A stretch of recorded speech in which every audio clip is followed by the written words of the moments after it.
2022년 10월 11일 큐티 말씀입니다. 전도서 4장 4절로 16절입니다. 오늘 전도자는 왜 자신이 모든 것이 헛되다고 하는지에 대해서 몇 가지 예를 들며 설명하고 있습니다. 첫 번째 예는 지혜자의 수고가 꼭 그 사람의 인생을 평안한 삶으로 보장하지 않는다는 것입니다. 이렇게 말합니다. 내가 또 본즉 사람이 모든 수고와 모든 재주로 말미암아 이웃에게 시기를 받으니 이것도 헛되어 바람을 잡는 것이로다. 우매자는 팔짱을 끼고 있으면서 자기의 몸만 축내도다. 두 손에 가득하고 수고하며 바람을 잡는 것보다 한 손에만 가득하고 평안함이 더 나으니라.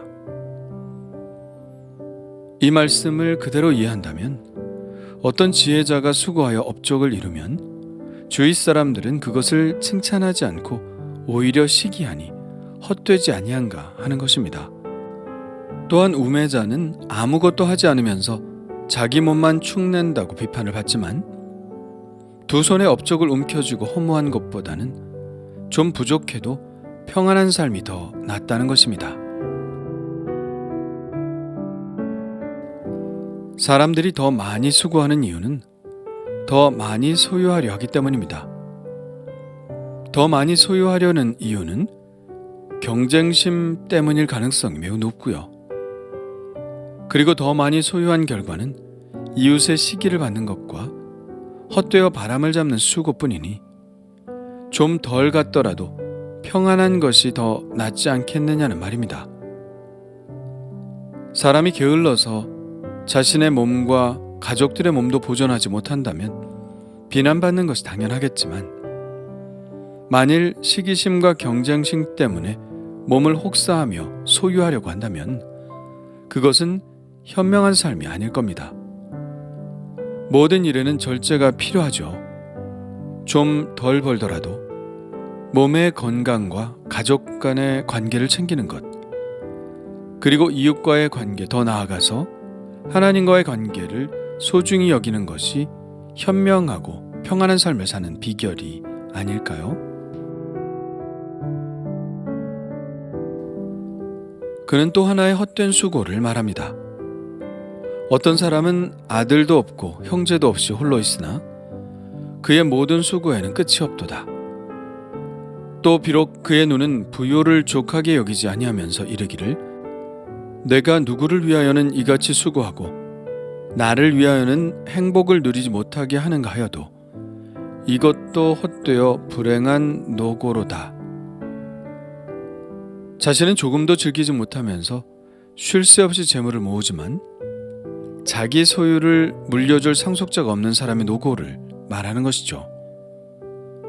더 문제는 스스로 그렇게 될 것을 알고 한탄을 하면서도 그 소유욕을 멈추지 않는다는 것에 있습니다. 열심히 달리지만 무엇을 향해 달리는지를 알지 못한 채 달리기만 하는 삶을 말하죠. 결국 헛될 뿐이라는 것입니다. 이것에 관해 사도 바울은 이렇게 말합니다. 이기기를 다투는 자마다 모든 일에 절제하나니 그들은 썩을 승리자의 관을 얻고자 하되 우리는 썩지 아니할 것을 얻고자 하노라. 그러므로 나는 다름질하기를 향방 없는 것 같이 아니하고 싸우기를 허공을 치는 것 같이 아니하며 무엇을 향해 달리는지를 알아야 합니다. 그것이 헛될 것들인지 썩지 아니할 것들인지를 알고 달려야 합니다. 열심히 달려갔는데 거기 아무것도 없다면 얼마나 허무할까요? 9절부터는 8절에 나오는 홀로 사는 어떤 사람과 대비해서 함께하는 삶이 얼마나 좋은가를 이야기합니다. 한 사람보다 두 사람이 나은 이유는 하나가 넘어지면 한 사람이 그를 붙들어 일으켜 줄 수 있기 때문입니다. 혼자 있다가 넘어지면 그는 화를 당하게 될 것이죠. 두 사람이 누우면 따뜻하겠지만 홀로 누우면 따뜻할 수 없습니다.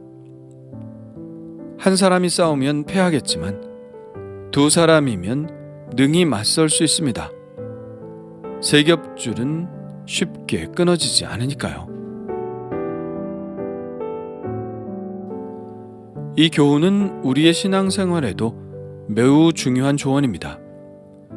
신앙생활을 하다 보면 시험을 당하게 되죠.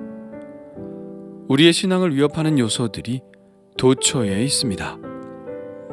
그런데 이럴 때 혼자 신앙생활을 하는 사람은 그 시험을 이기도록 도와줄 사람이 아무도 없죠.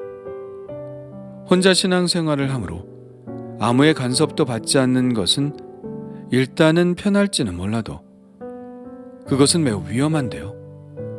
아무도 그 사정을 알지 못하고 그러면 도울 수도 없는 것이기 때문입니다. 장작도 함께 모여 있을 때 활활 타오르고 홀로 있으면 금방 꺼져 버리고 말듯이 신앙생활도 그런 것입니다. 우리가 가지고 있는 사랑의 체온을 함께 나눌 때 우리의 믿음은 함께 성장할 수 있는 것이죠. 그래서 공동체가 중요하고 그 안에서 서로 섬기는 것이 중요합니다. 마지막으로 전도자는 인기의 헛됨을 이야기합니다. 13절에서는 하나의 속담처럼 내려오는 말을 인용하는데요. 가난하여도 지혜로운 젊은이가 늙고 둔하여 경고를 더 받을 줄 모르는 왕보다 낫다는 속담입니다. 그리고 그는 한 가지 실화를 이야기하는 것 같습니다. 가난하게 태어난 어떤 사람이 감옥에서 나와 왕이 된 사람의 이야기죠. 그의 입지전적인 인생 역전은 사람들에게 큰 인기를 얻고 존경을 받았겠죠. 그러나 그도 세월을 거스를 수 없는 것, 나이가 들어 늙습니다.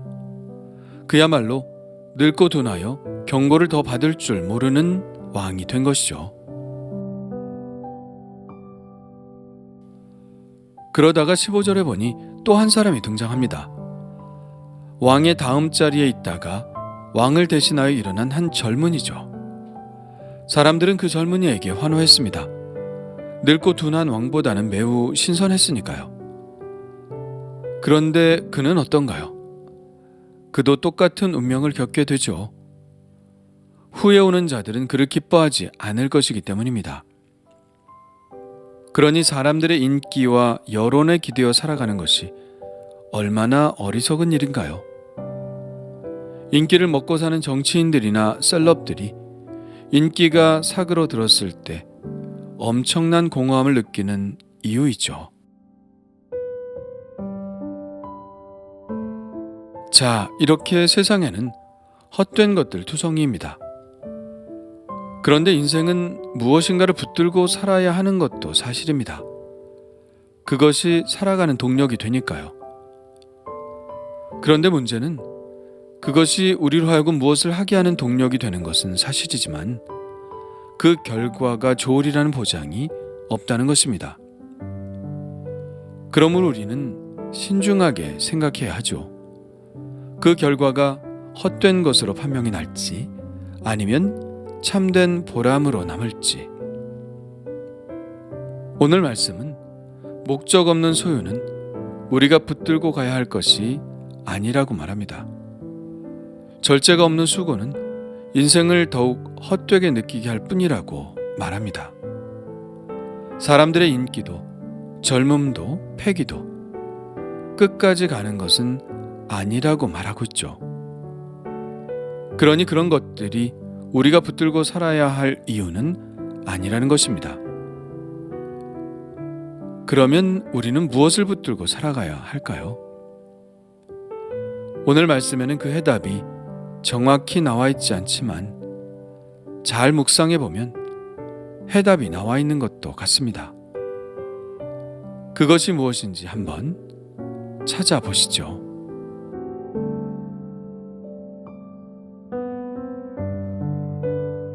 주님 감사합니다.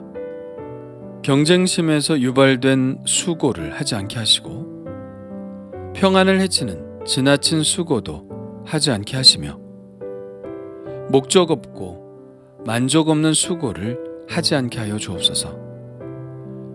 인기에 연연해 하지 않게 하시고 그 인기가 영원히 갈 것이라 생각하지 않게 하옵소서. 홀로 제 욕심을 채우며 살아가기보다 서로를 따뜻하게 보듬으며 어려울 때 함께 도우며 힘겨울 때 함께 싸워주는 그런 인생이 되게 하여 주옵소서.